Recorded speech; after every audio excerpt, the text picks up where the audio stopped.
का भौजी? देखा था 2-4 दिन से बड़ी उदास रहा था। उदास न रही भौजी। बतावा कौन बात बा? तोहार तो चानी कटते बा।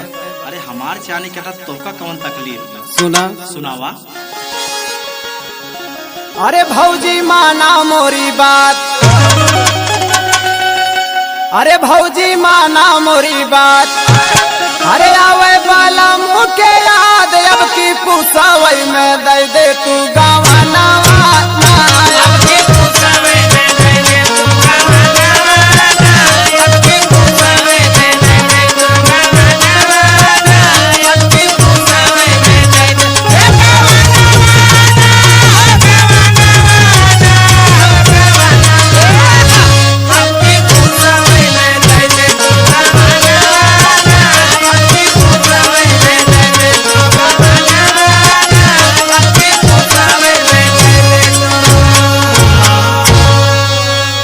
यही विदे उदास हो। हाँ और सुना। सुनावा।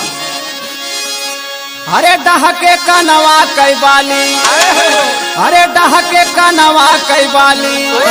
अरे बिलखे उठावा कई लाली बाऊ दास बिना माली बनवा कनवा ना।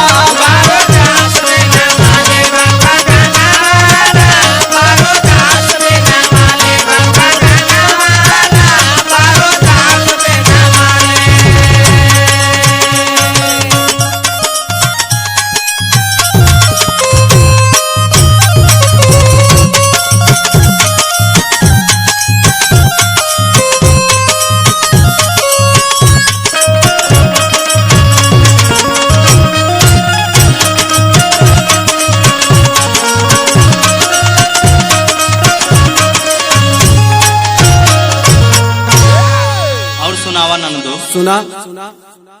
अरे बहे जब जब पुरवैया, अरे बहे जब जब पुरवैया।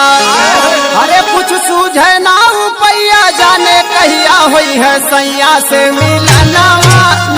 जाने कहिया हुई है सैया से मिलना, जाने कहिया हुई है सैया से मिलना, जाने कहिया हुई है सैया से मिलना।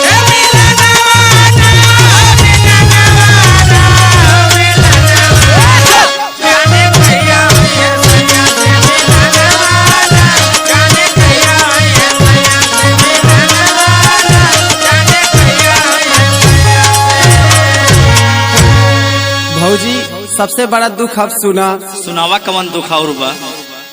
हरे अंग अंग बेधई हमरे जाड़ा, हरे अंग अंग बेधई हमरे जाड़ा। हरे दहिया खोजे हमर भाड़ा कबले काढ़ा पी गरम रही बदाना।